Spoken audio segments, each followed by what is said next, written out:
আজকে সেখানে একটা আমরা ইলেকটোরাল কলেজের ভিত্তিতে রাষ্ট্রপতিকে নির্বাচিত করার বিষয়ে কথা হচ্ছিল।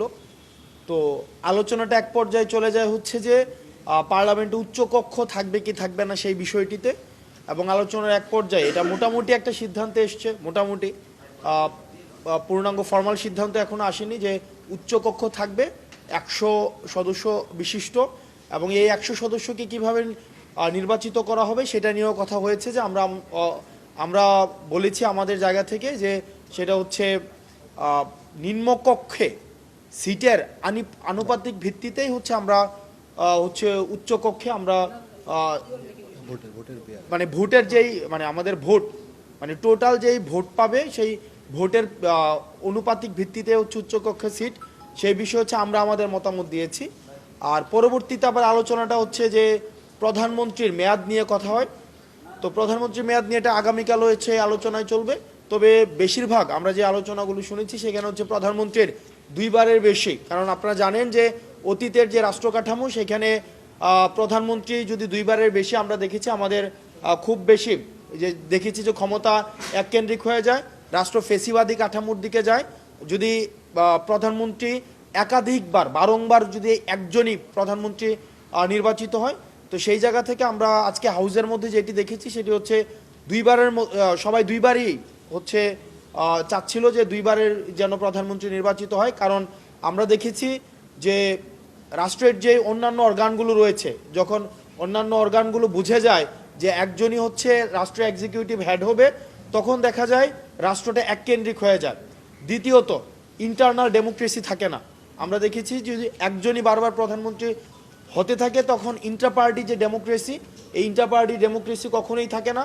আপনি যদি দেখেন বিগত সময়ে যারা ক্ষমতায় এসছে বা সম্ভাব্য ক্ষমতায় যারা আসতে পারে, আপনি দেখবেন যে নির্দিষ্ট পরিবারের বাহিরে আসলে এই দলকে নেতৃত্ব দেওয়ার মতো করে আমাদের আসলে সম্ভাব্য গণতান্ত্রিক অপশন কিন্তু আমাদের নেই, যেটি গণতন্ত্রের জন্য খুব বেশি ইতিবাচক নয়।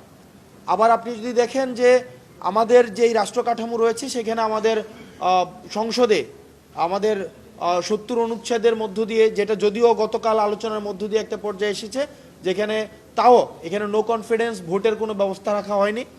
তো সার্বিক বিষয়গুলো বিবেচনায় আমরা এই বিষয়গুলো নিয়ে আগামীকাল আরও বিস্তারিত কথা বলবো।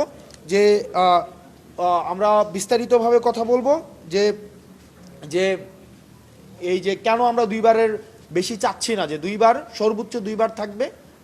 আমি পুনরাবৃত্তি করছি যে আজকে দুইটা বিষয়ে মূলত গতকালের বিষয় হচ্ছে পুনরাবৃত্তি হয়েছে। সেটা হচ্ছে যে উচ্চকক্ষে নিম্নকক্ষের যে ভোটের অনুপাতই হচ্ছে উচ্চকক্ষে আমরা সিট ডিস্ট্রিবিউশনের এই বিষয়টি আমরা কথা বলেছি। আর দ্বিতীয়ত হচ্ছে আলোচনার আজকে সূত্রপাত হয়েছে, যেটা হচ্ছে আমরা আশা করি রবিবারে সেটার একটা সিদ্ধান্ত আসবে প্রধানমন্ত্রীর দুইবারের বিষয়টি নিয়ে। দেখুন যে আওয়ামী লীগের সহযোগী যেই সংগঠনগুলো রয়েছে যারা এই ফেসিবাদকে পৃষ্ঠপোষকতা দিয়েছে দীর্ঘ 1.5 দশকেরও বেশি সময়, এবং আওয়ামী লীগকে ফেসিবাদী আওয়ামী লীগ হতে যারা সহযোগিতা করেছে, তারা এখনও পর্যন্ত রাষ্ট্র কাঠামোর বিভিন্ন জায়গায় আমরা তাদের অংশীদারিত্ব দেখতে পাচ্ছি। এই অংশীদারিত্বগুলো বিরুদ্ধে সরকার যথাযথভাবে ব্যবস্থা নিতে পারেনি। এটি সরকারের, আমরা মনে করি এটি ব্যর্থতা। সরকারের এই জায়গায় যারা আওয়ামী লীগকে ফেসিবাদী আওয়ামী লীগ হতে সহযোগিতা করেছে তাদের বিরুদ্ধে আগে ব্যবস্থা নেওয়া উচিত ছিল। তো শুধুমাত্র যে আজকের ঐক্যমত্য কমিশনের বিষয়টি এমন নয়, আমরা রাষ্ট্রের বিভিন্ন স্তরে আমরা দেখতে পাচ্ছি যে ফেসিবাদী যে এলিমেন্টসগুলোর কিন্তু সরব উপস্থিতি, সেটা মিডিয়াও কিন্তু এর ব্যতিক্রম নয়। আমরা মিডিয়া, ইন্টেলেকচুয়াল কমিউনিটিতে, সিভিল সোসাইটিতে, তারপর হচ্ছে এখন আমরা ঐক্যমত্য কমিশনে বা রাষ্ট্র কাঠামোর বিভিন্ন স্তরেই কিন্তু আমরা দেখতে পাচ্ছি যে ফেসিবাদী যে এলিমেন্টগুলো সেগুলো আবার হচ্ছে রিয়েক্টিভ হচ্ছে। সেগুলোর বিরুদ্ধে যথাযথভাবে ব্যবস্থা না নিতে পারার জন্য এই সরকার অবশ্যই এর দায় নিতে হবে। আজকে আমরা এখানে সবাই একসাথে বসছি, আমরা এই কারণেই বসছি, অতীতের বিদ্যমান ব্যবস্থা ত্রুটিপূর্ণ বলেই আমাদের আজকে আবার নতুন করে এই ফরম্যাটে বসতে হচ্ছে।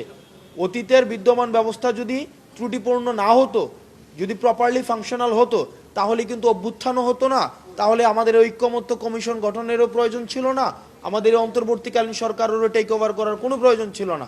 তো যেই দল যারা তাদের অবস্থান থেকে সরতে যাচ্ছে না, তারা মনে হয় এই যে প্রেক্ষাপট বিবর্জিত এবং বাস্তবতা বিবর্জিত তারা হচ্ছে আবার একই সাথে মনে করছে যে যে তারা যদি তাদের অবস্থানে অনড় থাকে হয়তো ক্ষমতা পরবর্তীতে সম্ভাব্য, যদি পরবর্তীতে হয়তো অনেক দল রয়েছে যারা মনে করছে যে ভবিষ্যতে ক্ষমতায় যাবে, তাদের জন্য হয়তো ক্ষমতা কাঠামো তাদের নিজের মতো করে ম্যানিপুলেট করা সহজ হবে, জনগণ বিবর্জিত একটি ক্ষমতা কাঠামো। তবে আমরা বলতে চাই যে এই জনগণ বিবর্জিত ক্ষমতা কাঠামো কখনোই স্থায়ী নয়। তো সেই জায়গা থেকে আমাদের সবার উচিত একটা সিস্টেম ডেভেলপমেন্টের জন্য কাজ করা, যে সিস্টেম ডেভেলপমেন্টের জন্যই আমরা এই এতগুলো মানুষ রাস্তায় জীবন দিয়েছে।